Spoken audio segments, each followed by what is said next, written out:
So, it's easy to fall in love, but I traveled far to get married. So let me tell you a little bit of background before I tell you the story. So my spouse actually proposed to me in text message. Now, let me back up even further. Right, very romantic. And so let me explain to you that I have been with my partner prior to that moment of the proposal for 10 years. Now, in gay terms, that's 1,000 years commitment. And so that kind of frames our marriage. So when I heard, and my partner proposed to me, when we heard that Iowa, this wonderful state above us, Iowa! if you applaud for Iowa, sorry, I'll take that. When we heard that the Supreme Court there, on April 1st, 2009, allowed same-sex couples to legally marry, that's when, you can applaud that too if you want. I love applauding for gay rights. Keep applauding. So, I love it. You're a very warm, gay-friendly crowd. I like that. So, when my partner, Scott, proposed to me, obviously with the news of this great victory, what he failed to tell me was that the law was going to become effective in basically 30 days. So we had to prepare basically our wedding in very little time. And in that moment of texting back and forth, because I was out of town, we said, let's invite some of our other friends, our other lesbian friends that've been together, and our other gay friends. And so, we started thinking, we could easily fit another couple in our car and have two couples, both of us go up there. And then, lo and behold, we had three couples, and I said, well, I have a big car, we could squeeze them in maybe. And then we had soon 4 couples, and then 5 couples of our friends, and you can't say no to some people. We thought, maybe we could have a car follow our car, and that would be really economical. We started to think, this is going to get out of hand here, so I started thinking, maybe I could rent a bus. Maybe like a mini bus, like a Winnebago, I don't know. A shuttle of sorts. And then I realized you have to have certain licenses, and I started thinking to myself, well, we had 12 couples at one point, and I thought, we're going to have to rent, that's 24 people, and their families want to come along, so I'm going to have to rent some kind of passenger vehicle, like a rock and roll bus. I think in gay terms, too. So I thought, this would be perfect, a 57-seat passenger bus, leaving from St. Louis, heading towards Iowa, filled, at that point, 17 same-sex couples wanting to get married. So I thought to myself, this is perfect! We only had by the time this all comes together in our minds, we have about maybe 5 or 7 days left. And I thought, how the fuck do I rent a bus? I mean, it sounds great in text messaging, but to actually do it, so I started to go to Google. That's what I always do. I go right to Google and rent a bus in St. Louis. And I started calling around, and I realized very quickly that big buses like this, easy to rent, usually are rented a lot by churches, actually, funny enough. Actually, very big churches, actually. And actually very big churches that don't like gay people. So, just calling them up and saying, hey, we're going to rent a bus. Oh, what for? For 17 people. Same-sex couples getting married in Iowa. And so we found very quickly, we had to kind of be a little, delicate and find the right bus, because we didn't want, to kind of upset the bus driver, the day of our wedding. So everything worked out great. We found this wonderful company, locally owned here in North City, and so we had absolutely, yeah. And so lo and behold, the day comes, and it's May 1st, and it's the first legal day to head up there, and they pull into our Central Reform congregations where we met. All the couples pulled in their cars, and so here it is at 5 in the morning, and we're loading up a bus, packing stuff. A lot of lesbians on this bus, so a lot of denim and. True. But it doesn't make a difference because we were all in love. This is an amazing day. And we're loading up the bus, and I get to first meet Mr. Jacobs, our bus driver. Now, Mr. Jacobs, I'm sure we've actually taken many buses since this first bus drive trip, but many of the bus drivers, they're sort of short, African-American man who to me looked like he was maybe 40, but it turns out he's 79. Black don't crack, as they say. All of a sudden he became like temperamental about black jokes. So I'm sorry, but it's true. He was beautiful, but he was an older man. And so when he started the trip to get out of the parking lot, we noticed, when I say we, the entire bus noticed, that he had some sort of twitch that occasionally would happen every 5 minutes. And so this is exactly the length of a big bus wheel. It's like this, right? And so every so often he would actually do this.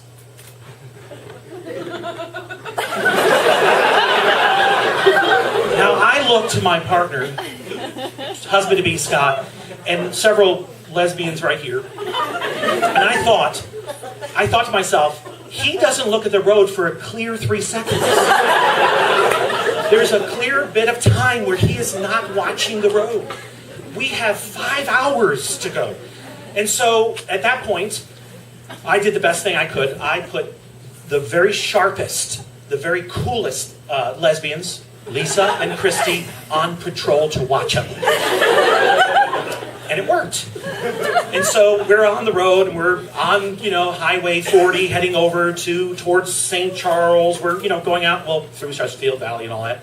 And so we're heading out there because we have to get to Iowa. And all of a sudden we have what I call the first emergency stop. And I dubbed that St. Charles gas station. I don't know why we're stopping. Wasn't on the itinerary that I had, that I did all through texting. And we pull over, and he kind of pulls out and runs into the gas station. And about 2 minutes go by, he runs back in. I said, "Is everything okay?" He's like, "No problem, no problem." I just figured maybe he needed to do something. I don't know what. But I just let it be. So we're driving along, heading towards, this is early in the morning. The sun has not even come up yet. And all of a sudden, we now come to what I call the second emergency stop. Well, at that point, we were in the middle of nowhere, between the distance of somewhere between St. Charles and before Hannibal, Missouri. And we literally pull over on the side of the road, and he opens up the bus doors, and he proceeds to, Mr. Jacobs leaves and disappears out of nowhere. And now, many of the people are looking through the window to see what is happening, and now a state trooper vehicle comes on the side, sirens on, and I'm thinking, great, we're in some godforsaken part of Missouri. And when we proceed to tell them we are a busload of gays and lesbians going to Iowa for the first day it's legal, somehow this might make the news. And not the way I want it. So at that point, they exchange words. I come out, look at him, and basically he comes back in. Now I realize at that point what's going on. It turns out at this point it's clear Mr. Jacobs has also a prostate issue. All right? That's okay. I'm all about, prostate health, just not when I'm getting married, okay? So he, gets on the bus, and we're just sort of like keeping an eye on him. Mr. Jacobs, we're heading up. And so now we get to the third emergency stop, which I have titled The Revolt of Lesbians. We pull into the Visitors Bureau of Hannibal, Missouri, which it's like a little shack, really. And it only has one bathroom. All the women on the bus proceed to want to get off and use the restroom. Now, we've only been gone for about maybe an hour and a half, but for some reason, every woman on the bus needs to go to the bathroom, which is fine. So we're okay with it, but we don't have the time because we're at such a set schedule. So I have to wrangle lots of lesbians to get back in the bus, and Mr. Jacobs to get back in the bus, because he's the one actually in the bathroom, okay? Lock the door. So we get back in the bus, we're on track to get to Iowa City, no more pullovers. We took away his water drink and everything like that. And now I realize as we get to the License Bureau in Iowa City, there we are. This is everything going according to plan. And I realize at that point, where are we going to put this bus? There's nowhere to fit it. It doesn't really pull up to the doors. Because people don't take buses to marriage license bureaus. And so we proceed to actually park on property, like kind of the grass, kind of between people's homes and kind of where the kids' bikes are, kind of. So Mr. Jacobs finds a nice spot, and we get out, and the mayor greets us from Iowa City. It's really great, and they're all excited that we're there, and we get our little licenses, and now we have to head over to the chapel. And at that point, we get off the bus to get our paperwork, and then back on the bus to get back into the chapel, and we pull up in front of this chapel, this Unitarian, beautiful, built like in the 1800s chapel in the heart of Iowa City. And now we have to sort of transition from this travel to sort of this commitment that we've all decided to do. And I think the rush of things, we weren't thinking about this, and we were like, okay, now we have to kind of do a little quick rehearsal. And we have to kind of get dressed and put the suits on and the bridal gowns. And yes, lesbians do like to wear bridal gowns, it's true, and they're beautiful, and everyone's getting changed, and we have this little quick rehearsal. And it's really beautiful because this is the first day it's legal in Iowa. And the ushers have come that run this church, and they're beautiful, like old little women and men, and they're like the ushers that would help any wedding. And at this point, one of this old, her name probably was Pearl, and she yelled out, she just yells out before we start the wedding, she goes like, okay, the bride's over here, and the groom's over there. And all of a sudden, everyone looked angry. I said, no, party A, Pearl, party B, party A, which is what they call us on the form. So at that point, once we resolved that, I thought everything is great. I got my tuxedo on, I got my suit, Scott's getting prepared, and we're all ready to head towards the aisle, and all of a sudden one of the brides, a younger bride, is crying, and she's weeping, and I'm wondering what could be wrong? Everything is looking great so far. We've been at this distance. What could be wrong? And she says she left her grandmother's jewelry on the bus, and she wanted to get married in the jewelry that her grandmother gave to her. And so I was going, shit, no one knows where this bus is. Mr. Jacobs probably has over in a ditch somewhere, because once we left him, I said, go run around the block for a while. And so lo and behold, one of the ushers runs to go get the jewelry and gets it in time and gives it to her, and then all of a sudden these beautiful marriages begin. And this beautiful singer, Kimberly Banks Brown, if you know her, she's just this beautiful, she's getting married that day, and she just decides to sing, "You are so beautiful to me. You are so beautiful to me." And I'm walking towards my partner, Scott, and I could see him at the front of this beautiful church. And under the chuppah, where I meet him with my rabbi, Susan Talby, and all time stopped. It's the best feeling, I've always said. It's the feeling you have when you're getting married.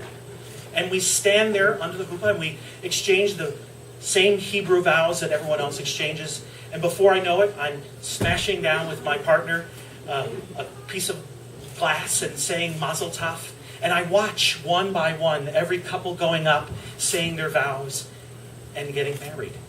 And we return to the bus. We have a short reception, and we get back on the bus. And we are proud, and we are exhausted from the day. And we realize that we are heading back to Missouri.